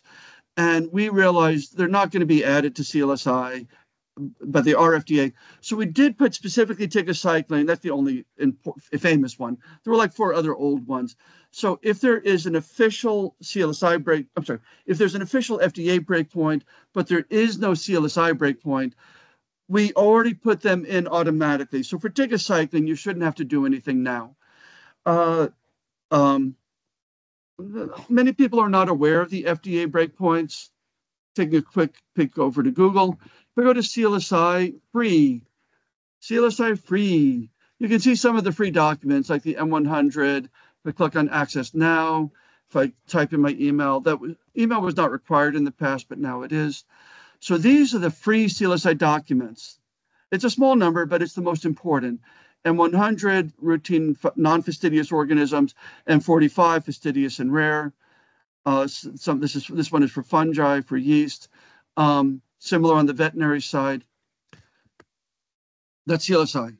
UCAST, the documents have always been free. UCAST.org is the website, UCAST.org. And you can download the Excel document or the PDF document. They're here on the left under, where are they? Clinical breakpoints and dosing. There they are. Trying to get my mouse there. Clinical breakpoint. So these are the, so these are the, I know they say for printing and for screen. I find that confusing because printing is the PDF document. The PDF is also for screen. When they say printing, they mean PDF. When they say screen, they mean Excel. But what about the FDA breakpoints? FDA, they're called STICs. STICs are the antimicrobial STIC, susceptibility test interpretation criteria for antibacterials. So here they are. So for example, amikacin has a CLSI breakpoint. Let's see. Is there an FDA breakpoint? Yes. And does it agree with CLSI? Yes. But if I look at tigecycline is no, there are no CLSI breakpoints, but yes, there are FDA breakpoints. So whenever it says no, yes, and there are only about 5 of them, those are now a part of WHONET. So that's a new feature. Okay. For other things, yes, you can mix and match, but you might have to I already showed you can mix CLSI and UCAST. So that's the other thing to do is don't call it CLSI, call it UCAST. Put like 20 drugs by CLSI and 2 or 3 drugs by UCAST. That way, WHONET will automatically know the breakpoints. Fortunately, now you don't have to do that for tigecycline because if it's FDA, we already put those in because it was just inconvenient because so many people tested tigecycline and there were no CLSI breakpoints. Okay, someone's asked me to go at a slower pace. I'm running out of time, so I can't go that much slower, but the webinar will be available online. I did grow up in New York. People from New York tend to speak fast, so I do apologize for that. Okay, now I'll get back to, someone says, should we make changes to the configuration, especially to cut points and panels, only once before uploading the data? Well, breakpoints, make sure the breakpoints are the ones you want them to use. If you're going to upload to somebody else, usually we would recommend using the new breakpoints. If you're submitting data today, I would use today's breakpoints. However, EARSnet said, if you're submitting data for 2023, please use the 2023 breakpoints. There are not many differences, but there's some differences. So they said, if you're applying data from 2023, use the 2023 breakpoints.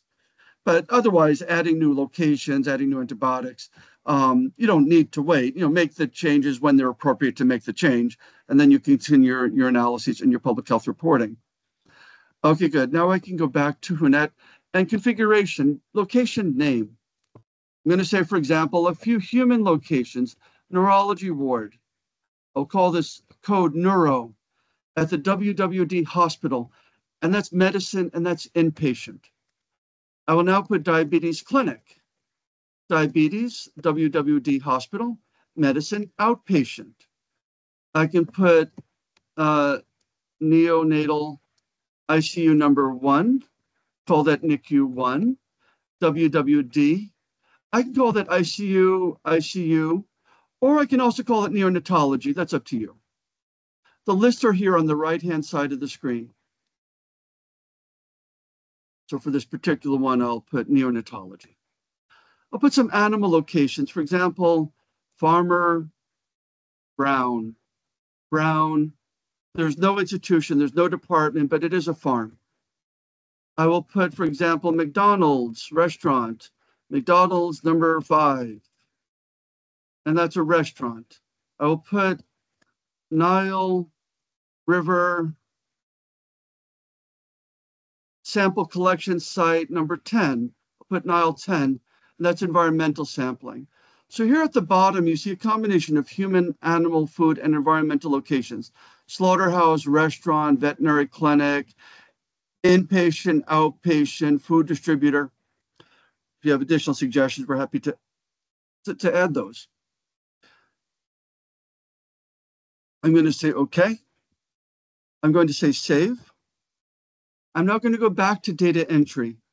So it's just I'm just showing you what is going on. So we've seen about the organisms. These are my staff panels.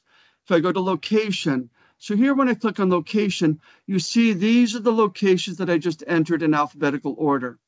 If I choose McDonald's number 5, I can see here, that's a restaurant. If I put community, I can change these other things. As long as I'm here in data entry, I'm watching the time. Identification number 1, 2, 3, 4, 5. Last name Stelling, first name John, male. That is not my true date of birth. That is not my true age. I am an adult to some degree. For I will see here diabetes clinic. WHONET fills in the other questions. Date of admission if you have it, especially for human patients. I will put, for example, that this is from, I'll put from the 10th of October, 2024. Specimen number, specimen date, I'll put today's date. So you see that the date of admission is October 10th. The specimen date is October 13th. So this sample comes from hospital day number 14. We utilize this information as a proxy measure of inpatient versus outpatient infection. If a patient is hospitalized Monday and you take a blood sample on Monday, that's not usually a hospital infection. That's a community infection that required hospitalization. If a patient got to the hospital Monday and they had a blood sample Friday, that might be a hospital infection. So for WHO and others, they just use this date of admission as a proxy, as a substitute for community acquisition versus hospital acquisition. If you have a hospital sample from hospital day 1 or 2, we'll call that a community infection. It's not always correct, but it's a nice average, simple way to separate things. And if it's hospital day 3, 4, and 5, 20, or 40, we'll call that a hospital infection. Specimen type is blood. Organism is Staph aureus. So I'm just jumping ahead a bit to data entry to make sure we can do this in time. So ciprofloxacin, I am allowed to permit RIS. WHONET does allow you to enter the interpretation, but we do not recommend that. I recommend 6 millimeters, 10 millimeters, 23 millimeters, and WHONET will automatically do the interpretation. Sometimes WHONET gives you an alert. For fluoroquinolone resistance, staff can develop resistance. That's a therapy comment. If, for example, I'm going to put e-test, if I put here, for example, 32, that's a high priority alert, a VRSA, possible testing error, possible public health importance issue. So when it gives these isolate level alerts, and you can see that's a high priority alert. And then you see medium priority and low priority alerts. Like VRSA is a high priority alert, MRSA is a medium priority alert. I'm going to save the isolate. And WHONET asked me, do you want to save the isolate? Yeah, I do, but I'd like to save the isolate and continue with the same specimen. So when I continue with the same specimen, all that top information is unchanged. It's the same blood isolate, it's the same patient, it's the same date, but now the patient has a Staph aureus and also an E. coli. And then I can put the antibiotic results. I put 10, 13. I'll put imipenem 6, high priority alert, imipenem resistance. I'm going to put ampicillin 30 millimeters, but augmentin 6 millimeters. And that's unusual. That's what we call discordant results. If you have a bacteria ampicillin susceptible, augmentin resistant, that doesn't make microbiological sense. So just suggesting you retest it. Maybe there's a typing error, maybe there's a laboratory error, maybe there's a bad disk. If you have a bad disk, you can easily end up with false resistance. I'm going to save the isolate. Save the isolate, it gives me a summary of the alerts, and I'm going to say, okay. And now all of that is saved. I'm going to move over to the animal sector. When I click on animal, identification number, sex is relevant for animals. Often we don't put it in, but male, female. Age, a lot of times for animals, we don't know the exact age. So we might want to put the age category like an adult animal or a young animal or a newborn animal. Animal species, you see a relatively good list agreed with FAO. Of course, it's not all animals that exist. We do distinguish certain things like chickens from, there's chicken from broiler, chicken from layer. A broiler is for meat, a layer is for eggs. Animal type, egg laying, meat, pet. If you have a racing chicken. Location, that's Farmer Brown, for example. Specimen number, put the specimen number, put today's date or 3 days ago. Urine, or if this is an animal, very common, for example, from chickens, would be cloacal swab. So you also have the animal specimen types. The organism, I can put Salmonella. I can also put the Salmonella serotype, for example, Salmonella Aberdeen, Salmonella Accra. There's also Salmonella Stellingen. That's not me, but there is a small community outside of Hamburg named Stellingen. I have no family connection to them, but I like the name Stellingen. What else there? I'm going to click on Save Isolate. If you want to save the isolate, yeah, that's fine. And then I can continue with the next one. Same for food, same for environmental. What else do I want to show here? I'm going to click on View Database. When I click on View Database, it shows me a list of everything that I have been entering. I can edit the isolate, and that brings me back to the other screen. So I can make corrections. I can add more information like the molecular type, the serotype, the phage type, the e-test results. I'll click on View Database. Or I can edit the table directly, and I just go here and I say, well, this wasn't an E. coli, this actually was a Klebsiella. So you can make corrections on either screen. Save changes. I can delete something that I'm not happy with. I can search for the name Stelling. Find. That's the first one. Do you want to find another? Yes, that's the second one. Do I want to find the next? Yes. And there are no others. There are no more Stellings. No more results. Continue. Well, let me bring the edit isolate back. You can also use WHONET to print, and this was a question earlier today. And I can print this out. I can say OK, and I can print this to a printer. I can also print to a PDF document. I'll choose that because I don't have a printer installed here. I'll say print. There it is. And it's going to print it to a file. And let me just call this junk file. Save. So I'm now saving that to a PDF document. Now that I've saved it to PDF, the document is right here on my desktop. And that with Adobe. Oh, it's not allowing. Oh, so let's see. Good. Yeah, there it is. It's a simple printout. It's not great. It doesn't have colors. It doesn't have a logo. We're going to be building some of those features in so that you can make a logo.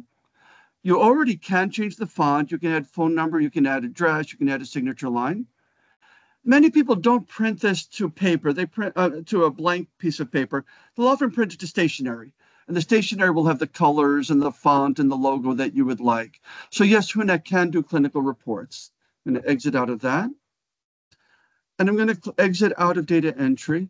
There's one small thing in data entry I did not show you. To make a new data file. It's just like Word, new data file. WHONET is suggesting a name. And I can say United States, WWD 2024, or I can put 2025 when the new year starts. So it's just like making a new document in Word or Excel. You give the file a name when it suggests a name, but you can save the file however you want. Okay. Open if the file exists already. And here I have the two most recent files, 2025, 2024. When I open 2024, I can view the database, and these are the isolates, and I can just continue entering more data. We did not quite finish configuration yet, but this was important, so I wanted to get to this first. These questions here are questions that WHONET gave you. Human, animal, food, locations, first name, last name. I'm going to click on Exit. Save changes, no. I can go to File, Modify Laboratory, which is where I was before. Modify Laboratory, it brings me back to configuration. I'm going to click on Data Fields. So you've seen me do the antibiotics, and there they are. You've seen me do the locations, and there they are. Now if I go to Data Fields, these are the questions that WHONET has given to you automatically. The human questions at the top, of course, many of the human questions are also relevant for non-humans. The animal-specific and the food-specific questions are at the bottom, like market, breed, food, county, animal species. But you can change this list, modify the list. If I'm working with animals, I don't need the animal's first and last name. I don't need the animal's date of birth. The animal has a date of birth, but I don't usually know what it is. So date of admission, not relevant. So you can remove questions that are not relevant. Or if I click on EARS-VET, these are questions that EARS-VET would like to know about PCR for MEC-A, PCR for MEC-C. So these are additional questions that you are permitted to answer. These are questions from the WHO EGASP project about gonorrhea, about pain, about practices. So there are different projects questions for GLASS, for INFARM, etc. For example, even I can put in time of death, ethnicity, race. So it has a lot of these optional questions. And then if I go back to data entry, I'll create a new data file. I don't want to erase what I did. And now you see patient, street name. So it's just highlighting, I've removed the first and the last name. I've added in the street name. I've added in the PCR. So you do have control over the data entry screen to add and remove questions as needed. I'm going to click Exit. So we basically sort of finished. I don't want to go over too long. I'm happy to stay, but I know many of you are busy. I didn't show you the help screen. So if I go to help, if I go to help, at the bottom it says about. If you go to about, you get my personal email, jstelling@whonet.org. That's for me. You get help@whonet.org, which we share between our team members. And it's a 64-bit version of WHONET from October 22nd from yesterday. So that tells you about WHONET. I showed you how you can download WHONET from the WHONET website. You can also look for updates, check for updates. WHONET says, oh, you already have the latest version, so I'm not going to install it again. It's already up to date. But if you don't have the latest version, it will ask you, do you want to download and install? That'll be more convenient than using the WHONET website. So the first time, download WHONET from the WHONET website. After WHONET has been installed, you can just update it from right here. Very easy to do. And you don't even have to leave the software. WHONET will just update it from right here. If I go to Help and I go to Documentation, that's the other option, you see all of these tutorials that we give to you, which are mostly on the WHONET website. So you can either get the tutorials from WHONET itself in this folder, or you can get them from the website. I'm going to go back to the questions. I'm happy to stay on longer, but I do want to make sure that for most of you, I do finish on time. Recording will stop. Oh, Adam, I don't know if you can hear me. Recording will stop in 2 minutes. So if you want to continue the recording, we might need to do that. Age of animal has only 3 alphabet option. That was an issue with data entry. Quickly install WHONET. Oh, Darcy gives a little comment about WingIts to install WHONET for IT people in the chat box. There's something useful for people like administrators who want to do automatic installations. PDF is not saved until we click on OK. That's correct. You have to click on OK, and then the PDF document will finish. Okay, there are some other questions here. I'm going back to other previous questions. Okay. Okay, should we make, I already answered that. Support for Windows 10 will end, in October 2025. Any news about Linux support? It's part of the Mac comment that I was making. If you can use a virtual machine or a Windows partition in Linux, it should work. We have a slow process to try to get everything working. The backend is mostly okay, but we need to redo the user interface. Mac is, of course, obviously useful for Mac users. Linux is especially useful for people using DHIS2, because DHIS2 is usually installed on a Linux computer. How many organizations use older hardware that is not supported by Windows 11? So for us, we have the old, if it's really old, we have WHONET 5.6, but even old computers, we don't go back to XP. I don't remember how far back we go, but if you do have questions, just contact us and we can address those individually. Here's a question. I have a simple question. When we enter zone, it says R, even though it's S in CLSI. So in this case, should I follow CSI? WHONET does that for a very specific reason. I'm glad you asked that. Leave what I already did. So let me open the WHO test laboratory with the real database. So Steph Aureus, I'm going to put cefoxitin 30, and I'm going to put 30 for everything, 30, 30, 30, 30, 30, 30. Everything is susceptible. But if I put MRSA positive, the cefoxitin changes to R, the penicillin changes to R. If I remove positive, everything is S again. If I put cefoxitin 6 millimeters, it automatically changes the penicillin to R. So that's not a mistake. That's one of these special rules. So also, if you have, WHONET has the ability to use intrinsic resistance rules. You can turn that feature on and off. If you have Klebsiella pneumonia, ampicillin 30 millimeters, that is susceptible according to the zone diameter. But according to the intrinsic resistance rules, it's resistant. It's automatically resistant. So if you have the intrinsic resistant rules on, it will be changed to R. So, and whenever you're surprised, whenever it changes to R, there's a reason to change it to R. Usually you should go with the R. Because it's an MRSA, because it's beta-lactamase negative ampicillin resistant, because it's intrinsic resistance. So if you don't understand why it's automatic, tell us and we'll explain why it turned to R. How can we record data for referral samples when we only have the bacterial isolate and not the animal samples? Well, very easily. WHONET has an option called blood urine isolate. The sample type in that case is simply isolate. How to transfer the data to another computer, that's important. Age of animals, I'll do that. Many thanks, John. It will be possible to access the webinar in deferred format. Yes, the WHONET will have the webinar. Many years that Spain participants were unable to attend, but would be interested in listening to it. Okay, so first of all, data entry, animals. So animal age, well, I guess I removed the age already. Age, okay. So animals, you can put 3 weeks. We don't usually tell humans in weeks, but animals, it's very common in weeks. It's up to 3 characters, I think. I don't know why you would need more than 3, like 15 weeks. So I'm not aware of an issue, but if there is an issue, just send us an email. So that's that issue. About backing up data.